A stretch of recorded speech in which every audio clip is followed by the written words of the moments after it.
Merci Seigneur Yahweh pour ce jour ce jour que tu as fait pour toi-même, pour que nous nous souvenions que tu es notre tout en tout, notre alpha et oméga, le début et la fin de toutes choses dans notre vie, notre créateur, notre fournisseur, notre sauveur, notre rédempteur. Seigneur, tu es tout pour nous. Merci Saint-Esprit pour ta fidélité, que tu es toujours là, chaque jour. Nous nourrissons du pain de la vie, la parole de Dieu, qui est le Saint-Esprit. Merci Seigneur Saint-Esprit pour ce jour du 3 février 2019. L'écriture que tu nous as donnée, la nourriture, le pain de la vie que tu nous as donné est 1 Corinthiens 14, versets 37 à 39. Je lis. Si quelqu'un croit être prophète ou spirituel, qu'il reconnaisse que ce que je vous écris est un commandement du Seigneur. Et si quelqu'un l'ignore, qu'il l'ignore. Ainsi donc, frères, aspirez au don de prophétie. Et n'empêchez pas de parler en langue. Fin de citation. Ceci est la parole de Dieu. Merci, que ton Saint-Nom soit glorifié, Seigneur Yahweh. J'ai titré ce sermon que le Saint-Esprit nous a donné, utilisation appropriée des dons de prophétie et de langue. L'utilisation appropriée des dons de prophétie et de langue. Un saint, c'est-à-dire le chrétien qui obéit aveuglement à Yahweh, ne commet pas de péché. C'est celui-là qui est un saint. Un saint ne devrait pas perdre son temps dans des débats inutiles au sujet de sa sainteté. En outre, une indication qu'une église n'est pas une église des saints, n'est pas une église des vrais chrétiens, c'est son désordre, sa confusion et ses conflits internes. Au verset 33, l'apôtre Paul dit, je cite, « Dieu n'est pas un Dieu de désordre, mais de paix. » Fin de citation. Par conséquent, je cite, « Que tout se passe avec bienséance et avec ordre. » Fin de citation. Écrit-il au verset 40, qui est le dernier verset de ce chapitre de 1 Corinthiens 14. Première partie de cette présentation. Comment utiliser les dons de prophétie et des langues dans l'Église. Premièrement, je cite comme ça, je crois 5 points. 5 points. C'est pas que je crois. Premièrement, la prophétie doit être préférée au don des langues. Pas que ça doit être préféré toujours, mais ça doit être préféré dans l'assemblée des chrétiens, qui s'appelle Église. Paul commence par préciser que les croyants doivent désirer de recevoir les dons du Saint-Esprit, qui sont listés dans les Saintes Écritures. Et il réitère ce qu'il avait dit au chapitre précédent au sujet de l'importance de l'amour dans les dons spirituels. Quand vous désirez tous ces dons spirituels, ce qui doit vous animer, c'est l'amour, c'est-à-dire la compassion pour ceux qui souffrent, c'est-à-dire la générosité, la charité, le service des autres, et non pas seulement de soi-même. Au contraire, il faut faire montre d'amour, c'est-à-dire servir les autres avant soi-même. Apparemment, les croyants de Corinthe, de l'église de Corinthe, comme dans toutes les églises charismatiques, je ne veux pas citer les autres églises généralement mondaines qui enseignent des choses telles que les dons du Saint-Esprit n'existent plus. Ils avaient existé seulement au premier siècle du temps de Yahshua Christ et des apôtres, ce qui est faux et qui est une hérésie. C'est pour ça que je vous parle seulement des églises charismatiques où le Saint-Esprit se manifeste. Donc, ce que je voulais dire, c'est que apparemment les croyants de l'église de Corinthe, comme dans toutes les églises charismatiques, étaient épris du don de parler en langue. Nous le voyons toujours. Comme ces églises, le Saint-Esprit manifeste, très souvent tout le monde veut montrer qu'il a le Saint-Esprit. Et très souvent, des gens inventent des mots et puis se mettent à dire des mots en langue, des mots qui n'ont pas été mis sur leurs lèvres par le Saint-Esprit. Si vous faites une seule chose, vous vous trompez vous-même, puisque Dieu ne peut jamais être trompé. Paul leur assure que ce cadeau, ce don de parler en langue, a sa place dans l'Église, mais qu'il doit être utilisé. Il a sa place dans leur vie, mais il doit être utilisé avec amour et surtout avec discrétion quand on est dans une assemblée des chrétiens. Il oppose ici le don de prophétie au don des langues. Il les contraste, non pas qu'il les oppose, mais il les contraste. Le rôle du prophète du Nouveau Testament est de révéler le message de Yahweh à l'Église par le biais du Saint-Esprit qui le possède. Les premiers croyants n'avaient pas de Bible comme référence. Et leurs rouleaux, leurs parchemins, les parchemins de l'Ancien Testament étaient coûteux et difficiles à sécuriser et même à conserver. Donc il n'y avait pas de parchemins dans les domiciles. Les parchemins étaient dans les synagogues, bien gardés soigneusement. Mais le rôle donc du prophète à cette époque-là était très vital, comme il l'est encore aujourd'hui. Pourquoi? Parce que très peu de gens lisent la Bible. Le rôle du prophète est essentiel de nos jours. De plus, la personne qui parle en langue ne sait pas ce qu'elle dit. L'Église non plus. Seule la personne qui parle en langue se sent édifiée.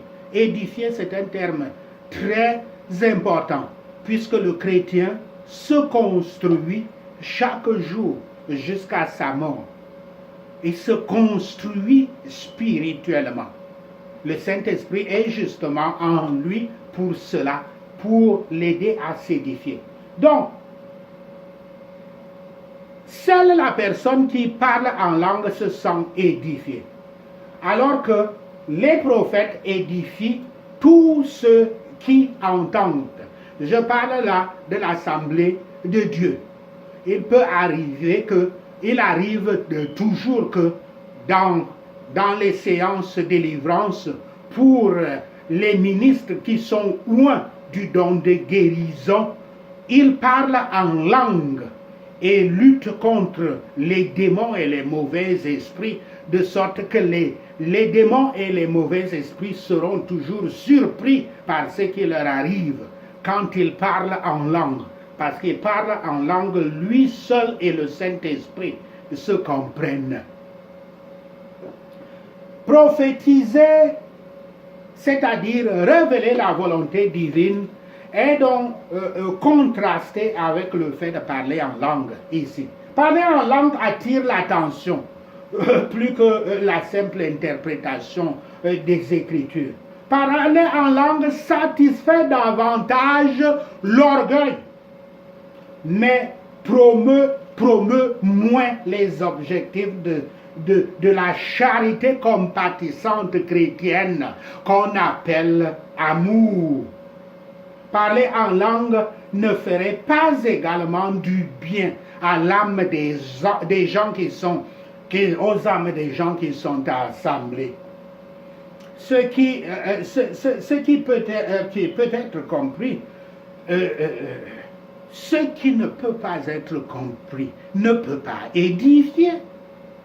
Le discours le plus excellent ne permet de tirer aucun avantage des discours s'il est présenté dans une langue que l'audience, que les auditeurs ne peuvent ni parler ni comprendre.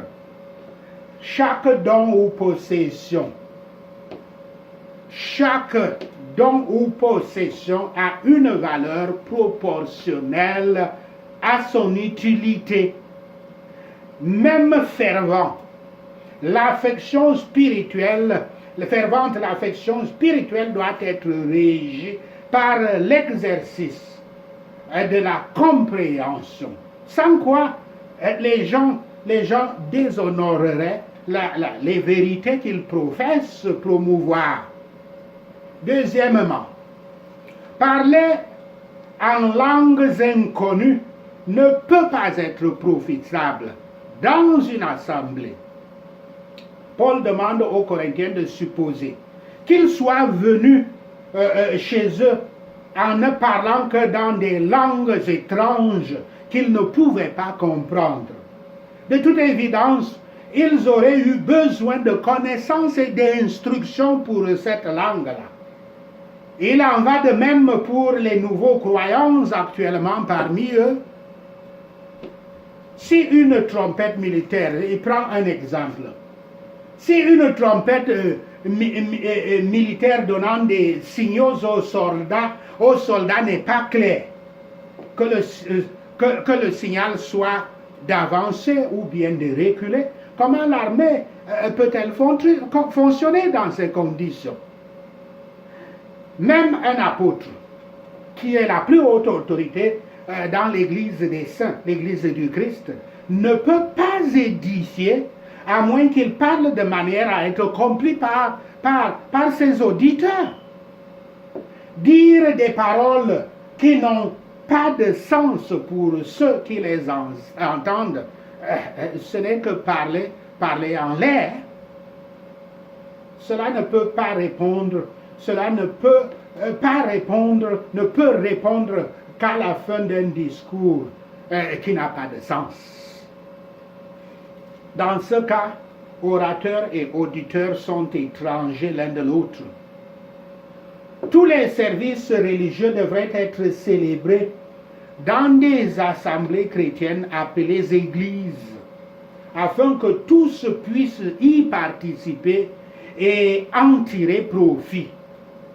Le langage clair et facile à comprendre est le plus approprié au culte public et aux autres activités religieuses.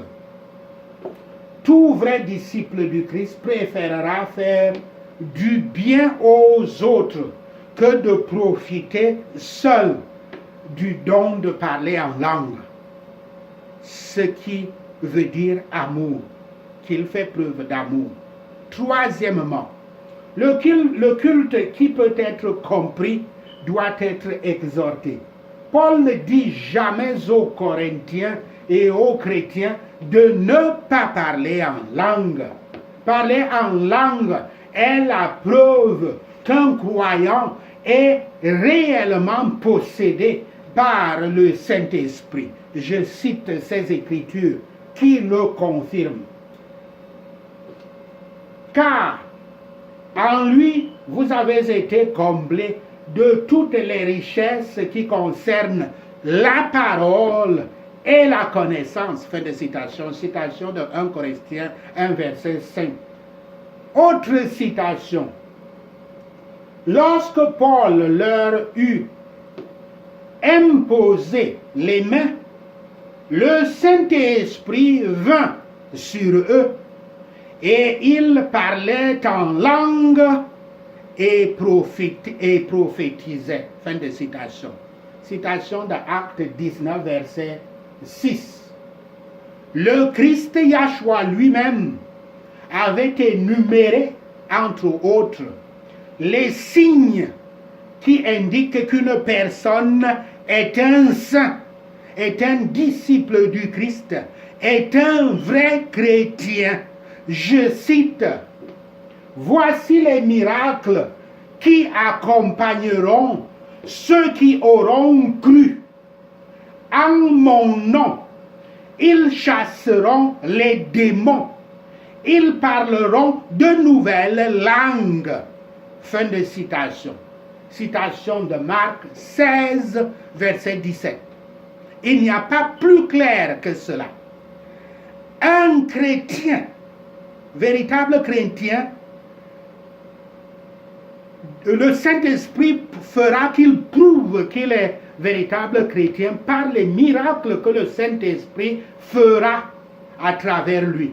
Parmi ces miracles, il y a d'abord le parler en langue, et puis les prophéties, et puis les autres miracles comme la guérison, ainsi de suite, ainsi de suite.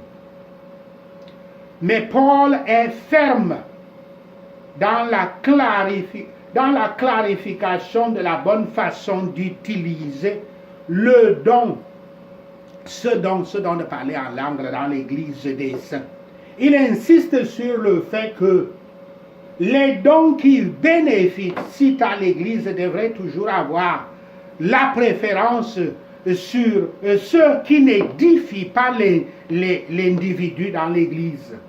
Ceux qui s'enorgueillissent trop du don, du don des langues pensent qu'ils sont un groupe mature de l'Église.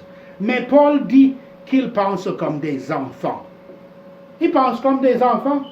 Un ministre véritablement chrétien cherchera beaucoup plus à faire du bien spirituel à l'âme des gens, des autres, qu'à n'édifier que lui seul.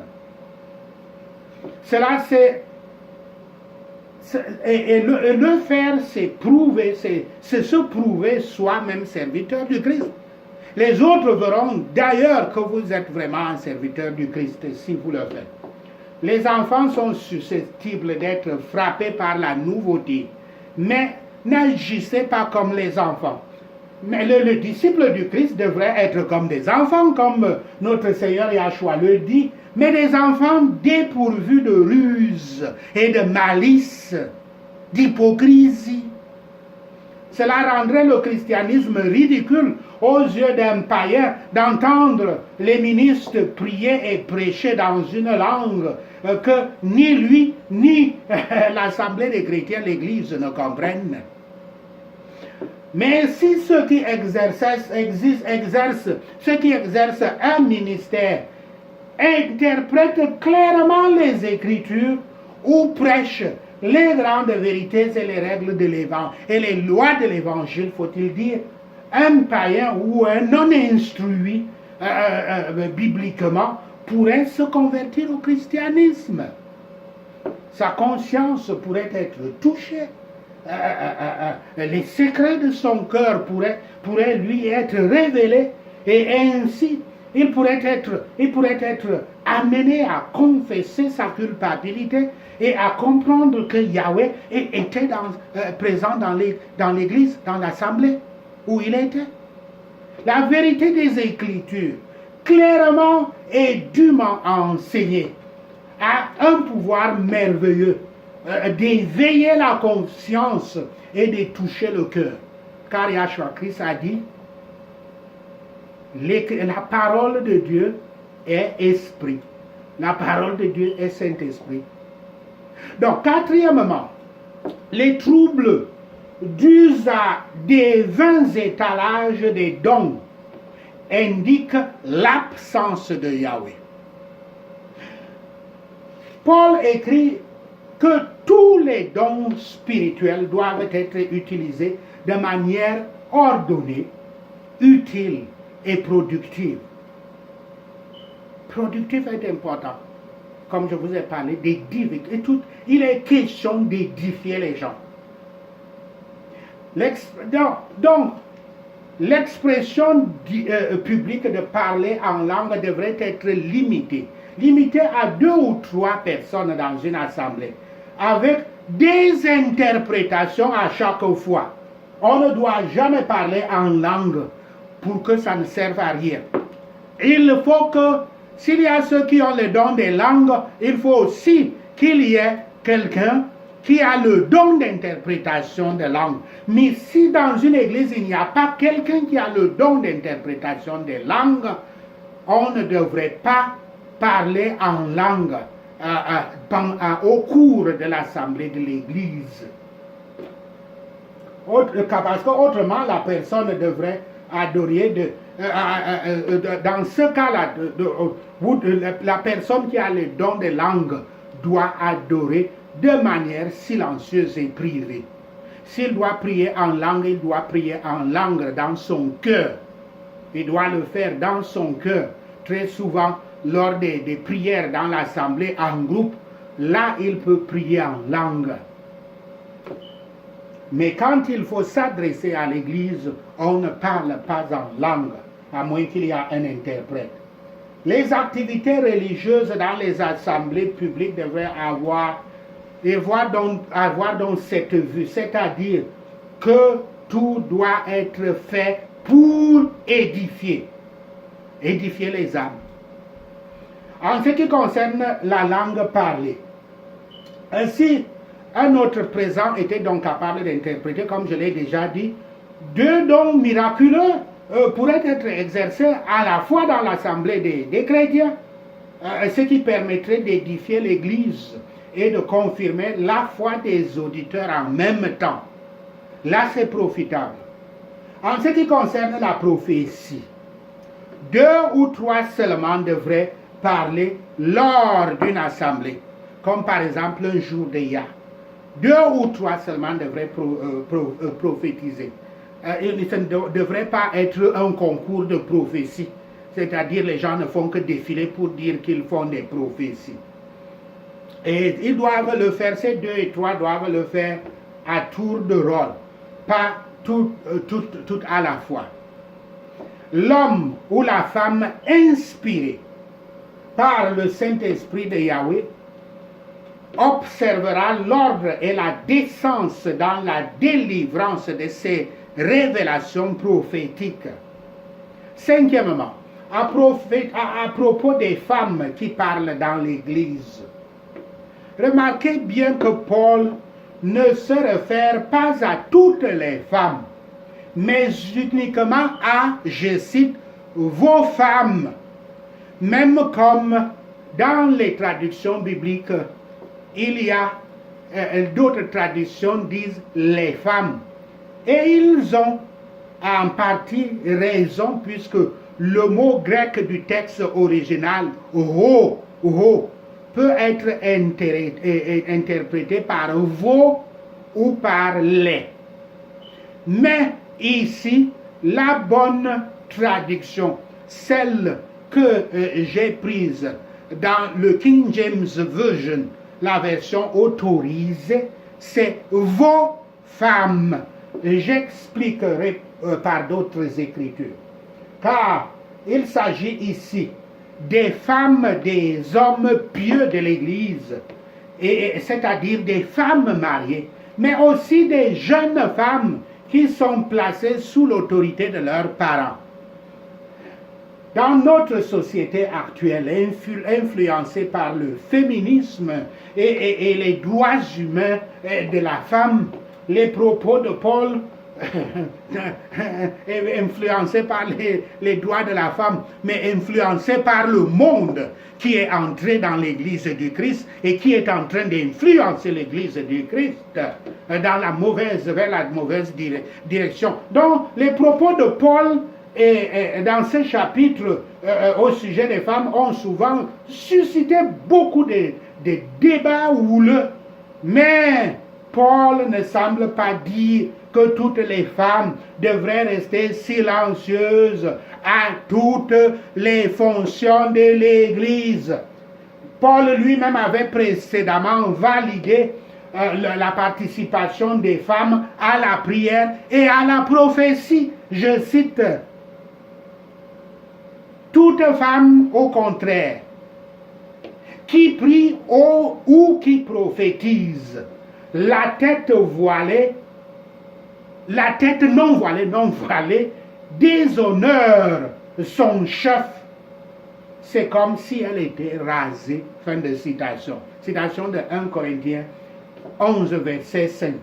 Donc, Paul reconnaît que les femmes sont autorisées à prophétiser. Et on ne peut prophétiser qu'en parlant dans l'église des saints. Rappelez-vous maintenant que le prophète occupe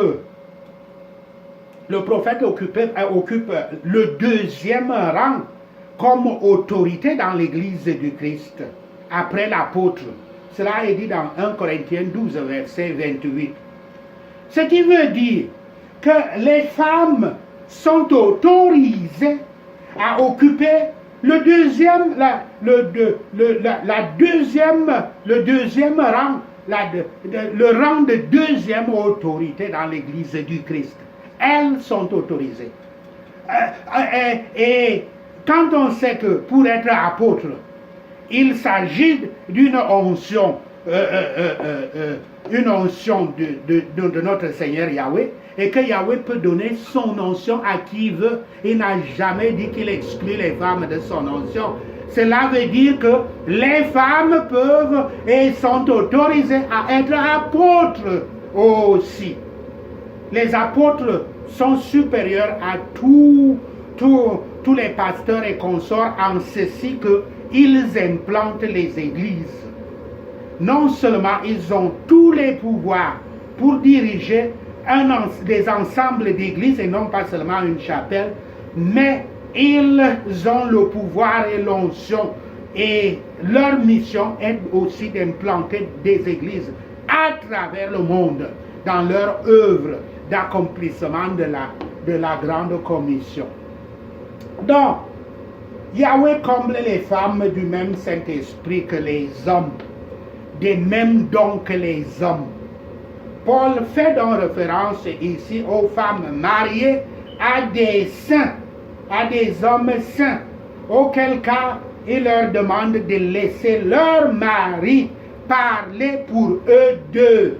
La femme devant être soumise à son mari, comme il le dit dans Éphésiens 4, verset 22. Car Yahweh avait dit à Ève, je cite, tes désirs se porteront vers ton mari, mais il dominera sur toi. Fin de citation. Citation de Genèse 3, verset 16. La loi que Yahweh a donnée à Moïse concernant les relations entre un homme et sa femme, et entre un père et sa jeune fille vivant toujours dans sa maison, dans Nombre 30, versets 1 à 16, indique également clairement que la femme a l'obligation de se soumettre à l'homme. L'homme peut être le père et ou le mari. Je cite deux séries d'écritures. Je cite cette portion du nombre de nombre 30. Je cite, lorsqu'une femme dans sa jeunesse est à la maison de son père, fera un vœu à Yahweh et se liera par un engagement, et que son père aura connaissance du vœu qu'elle a fait et de l'engagement par lequel elle s'est liée. Si son père la désapprouve le jour où il en a connaissance, tous ses vœux et tous les engagements pour lesquels elle se sera liée n'auront aucune valeur. Et Yahweh lui pardonnera parce qu'elle a été désapprouvée de son père. Fin de citation. Citation de Nombre 30, versets 4 et 6. Je cite encore maintenant pour la femme. Lorsqu'une femme dans la maison de son mari fera des vœux ou se liera par un serment, et que son mari en aura connaissance. Si son mari les annule le jour où il en a connaissance, tout vœu et tout engagement sorti de ses lèvres n'auront aucune valeur. Son mari les a annulés et Yahweh lui pardonnera. Son mari peut ratifier et son mari peut annuler tout vœu, tout serment par lequel elle s'engage à affliger son âme. Fin de citation. Citation de Nombre 30, versets 11, 13 et 14. J'attire votre attention ici. Prendre un engagement et ne pas le tenir est un péché devant Dieu. C'est pour ça que Dieu dit que il lave la femme, la fille ou la femme mariée de cet engagement. Il garantit que si le père ou le mari a annulé son engagement, elle peut être tranquille parce que Dieu aura effacé, ne la tiendra pas dans l'obligation de tenir sa parole. Paul dit donc que les maris devraient surveiller ce que leurs filles et femmes font dans l'Église du Christ. Les femmes ne devraient pas entrer dans des débats débridés dans l'Église du Christ. Elles ne devraient pas parler, elles ne devraient parler que quand elles sont autorisées par leur mari ou père, quand les autorise à parler. Paul, l'apôtre Paul réitère le droit et le privilège de mettre en pratique tous les dons du Saint-Esprit, tant qu'ils sont accomplis correctement. Lorsque l'apôtre exhorte les femmes chrétiennes à enquérir des informations sur des sujets religieux auprès de leur mari ou de leur père à la maison, cela montre que la famille croyante devrait se réunir pour promouvoir la connaissance spirituelle. Et cela aussi indique quelque chose. Les femmes, comme tous les chrétiens, devraient se montrer saintes, plaire à Dieu de façon et prier pour que Dieu leur donne des onctions et des dons qui leur permettront d'être dirigeantes parmi les dirigeantes de l'Église et pouvoir donc parler. Autrement, si on n'est pas ointe du Saint-Esprit, on doit se soumettre à son mari, à son père et ne pas parler dans l'Église. Ceci, c'est